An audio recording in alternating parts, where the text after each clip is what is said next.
Hi, everybody. Welcome in to First to the Floor, joined by Wayne Spooney, Sam LaFrance of How About Them Celtics. And that was suboptimal, uh, suboptimal, I think, as far as game fives go. The Celtics got destroyed by 40, 30, and a very depressing and sad way for the season to end. Wayne Spooney, how are we feeling? Not great, but also I kind of felt like after game four, the series was over anyway. So game five was kind of gravy. So I sort of was pre sad and almost kind of over it already, if that makes sense. So like the thing that pisses me off that at least wanted to give him a scare in Madison Square Garden, ideally force game seven. They just came out totally flat, had absolutely nothing. Burned, lit on fire, evaporated, shot into space. The narrative that they're better without Tatum. Here you go. This is what it can look like without Jayson Tatum. So it's a bummer, dude. Season's over earlier than we all wanted. But now we're on to the off season. I can't believe it. It's crazy. Sam of France, This your, is what your it's like thoughts? to be done in mid-May. It's so weird. Just Yeah. to hop on to Spoonie's point, devastating. Now Jack and I are gonna have to start making up stuff to talk about. It's gonna be terrible. I mean, listen, man. As much as it sucks, and Spoonie said after game four, it felt like it was over. It did. They screwed themselves real bad in those first two games, and they just never quite recovered. Yes. They gave everyone like some nice hope in game three. They played pretty well in game four. Tatum went out on a sword there. And then, game five was a nice moral, emotional victory. It was good to be there for it. The crowd was great. Today was the worst thing you could have did. You let them celebrate for 2.5 hours. Yeah, It was yeah. humiliating. They were acting like the Knicks won the finals on the broadcast. The fans were acting like they won a finals. The players were being subbed out as if they were going to raise a banner to the rafters. Like it was just the most embarrassing possible way for them to lose, and they gave you nothing until the game was already over. Shout out to Jalen. He also died on the sword, by the way. Yeah, yeah. We'll always have game five. And I think coming into this series, into this game, I did not have a good feeling. I was hoping that was going to be consistent with the rest of my feelings in the series because I had a good feeling but before games 1, 2, and 4, and we lost all of those games. I had bad feelings before game 3 and game 5, and we lost. But unfortunately, I think like that game 5, like the Knicks played awful. The Knicks were awful. They didn't adjust to the Celtics like movement and pace, and it was kind of a classic like back against the wall, heart of a champion kind of win for the Celtics game 5. Show the Celtics home crowd like not in our house. This is why we love these guys. This is why we don't have to be depressed about next season. Is that these guys are still going to fight every single night. But like to repeat that again on the road after like emptying the tank, and I love Jalen. He did the knee thing. He gave it everything. Like he fouls out of this game. He had the 7 turnovers. But like he was fighting for rebounds. He's trying to guard Jalen Brunson. He was doing his best Jason Tatum impression. Like there was another version of this game where it was close, where it was tied 16-16. And they missed a bunch of like opportunities to like kind of like build a small buffer, but then like the rebounding completely fell apart. And coming into game 5, I was like, how are we going to rebound against this team? The offensive rebounding has been a problem all series anyway, and Tatum's been clearing like 11 boards a game and battling Mitchell Robinson for 40 minutes and battling Cat for 40 minutes. And you saw it pop up tonight. The Knicks had at one point they were rebounding like 47% of our misses. Yeah, so that's it from what I'm talking about just now. Go ahead now. Yeah. They were at 40%, I think, like into the third quarter, too, which is like 98th percentile in offensive rebound rate. So just absolutely absurd. The defense was like okay and actually pretty damn good for large swaths of this game, which you don't think it would be in a 40-point blowout. But the defense was really good in the first half. You just couldn't secure a rebound, couldn't end possessions, and the Knicks took advantage. And then flip side of the ball, the Knicks, this is what it looks like when you don't have Jayson Tatum and it seems like, fuck it, we are going to switch absolutely everything, and we're going to make Jaylen Brown attack a completely set defense against OG Anunoby. And even if it's Brunson, we're shading a ton of help over. We're going to make him make like second and third reads of the way we're going to rotate on the backside. And like if they make some open threes, they make some open threes. So I thought Jaylen did pretty well. They missed some shots off of his passes they probably should have hit, and then it just snowballed. The turnover snowballed, and then you look up and they're down 30. The offense was putrid. It was just like, nobody's making shots, first of all, but then there was that stretch early in the second quarter where nobody was able to get inside the three-point line.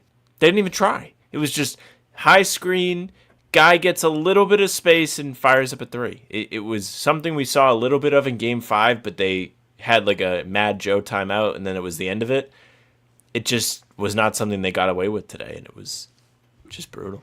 Yeah, it's funny. Like, there's not even that much to talk about from the game itself, I don't think, right? Like, it was closed for like the first quarter, right? It was 26-20 after the first quarter, and I remember being like, "Whew, the fact that we got out of that first quarter only down 6 feels lucky." Like, once it got to 16-16, I was like, okay. But then the Knicks went on this run. You cut it down to a 6-point game, and the second quarter happened, and it was 38-17 in the second quarter. And that's the game. The league got up to 41.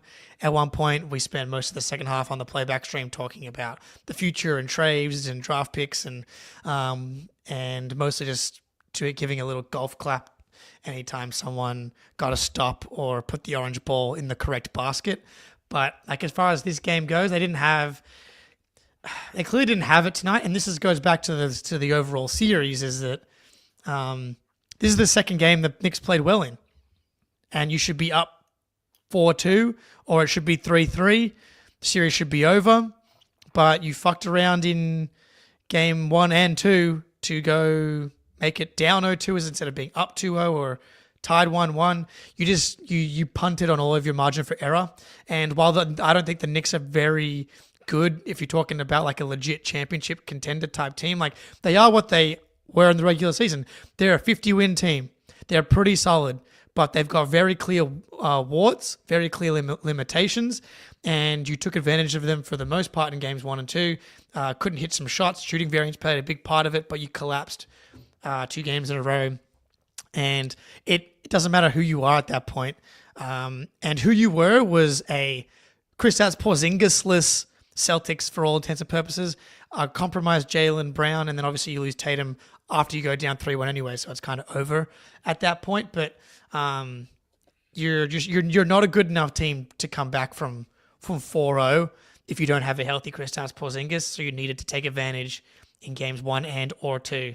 And you didn't, and because you also lost Sam Hauser, who didn't give you a ton in this game. But again, like, if you have him for an extra game, does he help you win game 2 or game 4 potentially? Torrey Craig was a +7. Shout out Howard, looking for the silver linings.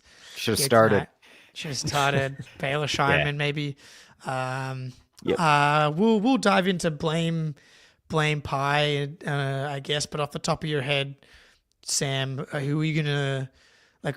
I guess not necessarily who, but like, what's gonna be like your main feeling as to why we lost the series or how we lost the series? I don't know. Like, it's obviously the blown leads, but like, what is the real blame there? Is it bad luck? Is it refusal to like really try anything different? Like, I think in game 2 they tried to do different shit when it wasn't working for them, right? Like, they did go and try and hit the paint. They were just having to take difficult shots.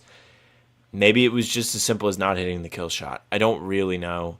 I think what we saw in game 5 was pretty encouraging for next year, which is great, but the rebounding, first thing, gun to my head, rebounding. Like, that's what let them get back into those games. That's what killed them today. It's what killed them in game 4. Like, thinking about game 4, we were on the playback for it, right? Yeah. I went that whole half without seeing a single stop. Like, the Celtics Yeah. only got the ball back in the second half of Game 4 when it went through the net. It was brutal. And that essentially lost them the series. They wasted a great Tatum game because they couldn't stop New York. And listen, you got to credit them because they worked their ass off. They made tough shots, and then they hit the glass. Like, even in this game today, they were up 30-something points, and they were still just outworking them. They don't have a quit in them. And that's why they were able to come back on the Pistons several times last series. That's why they came back on the Celtics a couple times. It's kind of what the Knicks' identity is. It's just like, we're going to not worry about what's happening, make miss, and just make the most of what we can do. And I wish the Celtics would do more of that sometimes. Yeah, man. The offensive rebounding for sure. I'm trying to look up because the sort of mainline stats for turnovers and offensive rebounds don't look bad. It's basically even. But I just looked up in losses, we have 14 turnovers a game, which is a ton. So like it's just sort of a matter of you're coughing the ball up and you're getting killed on the offensive glass. Like, if you're going to get killed on the offensive glass, then you absolutely cannot also turn it over, or you need to turn them over a bunch. And this team has never been a high turnover team. Yeah, I thought game 2 was more just like missing shots. Game 1, I just felt like that was a total utter collapse where they settled over and over. Game 2 had some of that as well. But you basically put yourself in a position where you have to beat the Knicks 6 times because of games 1 and 2. And like, you think back, like 2 threes go in both of those games, and you shot 25% on wide open threes in those 2 games. So like, variance played a huge role. But I also thought, like, it just seemed like at times the Knicks brought it and the C's didn't quite bring their compete level up to that. And I know that's kind of like a simple brain take, but like the way they fought on the glass, it just seemed like we were the more timid team, and the Knicks really, like, and Josh Hart's flying all over the place. Mitchell Robinson's everywhere. All of a sudden we're turning the ball over, and it was just built, and we just could not like cut those runs after like 10-0, and they became monster runs. And that sucked really bad. That did suck. Joe Mazzulla is going to be pretty high on my list. I think the refusal to go away from Kristaps Porzingis, game 2 was the worst one. When Luke was playing really well in that game, he plays Horford for the entire fourth quarter, and he just doesn't have the juice to get these rebounds late. And it's like, you lost game 1. You kind of, like, I understand playing KP and trying to get him going, right? Like, the tantalization of, like, if he gets going, we know what that means for the team. But going back to it when the game's like slipping away, it's like, bro, like, that the ship's fucking sailed, man. You gotta play a guy that has been more effective than Kristaps Porzingis all season long, more effective than him in this series already. That was a really obvious adjustment. Even going back to game 1 where he doesn't play Sam Hauser in the first half. Game 4 again, that was your chance to even the series, and he just fucking forces Kristaps Porzingis into the round peg. And Kristaps Porzingis is a Latvian-shaped person trying to go into a round peg hole, and he didn't fit. So that really kills me. And not being able to create a different type of offense down the stretches of those games, because not just on Joe. Tatum deserved a ton of blame, I thought, from the losses in game 1 and 2. Everybody did. But two seasons now out of 3 where the Celtics have lost to like significant underdogs. This was like way bigger underdog than even that Heat series, like minus 900 favorites coming into the series. There wasn't even that big in that Heat series that you lost in 2023. He has to be less stubborn, and it's really confusing to me because he talks so much about being open-minded and about how every day and every game and every season is like going to be different. You can't have expectations of how you want something to go. And so that's really like a disconnect in like his actual decision making sometimes. So true. I mean, since the beginning, he's been stubborn with his playoff rotations, and I get it. You have to be tight leashed. Like, you cannot allow for a lot of error in the playoffs. But what we saw with Porzingis in this series is, I joked about it with you guys. It's like he was gambling. It was like he's putting the parlay in. Is the parlay going to hit today? If you're going to put him out there to see if you're going to get anything, like, what is the harm of, instead of it being him that you put out there, maybe it's Torrey Craig, maybe it's Nemi, it's just, like, you're getting so brutally beaten up in the paint. You need a little toughness, and that's kind of the identity of those two guys. They're not perfect players. Nemi's very flawed. He's very raw. He makes a lot of mistakes. But he might be the right guy to battle with Mitchell Robinson at times. He had a really great game at Madison Square Garden in February when he had Cat in hell. I remember tweeting about it. I couldn't believe it. I was like, this guy Cat looks like a fucking child next to Nemi. He has nothing for him. And we didn't even see him in the series. So, I don't know. Maybe the stubbornness really does get to him in the playoffs. The Heat series was the same way. I remember, like, we didn't see any Sam Hauser in that 2023 playoff run. And he was somebody who, that season, had kind of established himself as someone maybe you want to put out there, right? Last year, everybody that he trusted worked, so they won. Shout out Northeastern Brewmaster. Have a beer on me, fellas. I will be having a beer on you after for a late night tonight. I'll be having a beer. I'm not sure I'll be doing a 3-hour tequila fireball stream, but appreciate that super chat a lot. Appreciate everybody here right now. If you could like the stream, be very much appreciated. We love you. Spoonie, I'll throw it to you, sir. Yeah, I picked a bad season to stop drinking. But yeah, no, I thought Joe made it sort of. That's a great point, Jake, about him not really applying the things he talks about. Because it was really frustrating that he went back to double bigs again tonight. And I think like the argument there is like, well, you're getting killed on the glass. You got to go double bigs. You got to try to like clean up the glass. You're not getting rebounds with double bigs anyway. It's not helping. So just play differently. Like it's like you're just being a worse version of the Knicks if you're playing double bigs and getting killed on the glass. Like it's not solving the problem.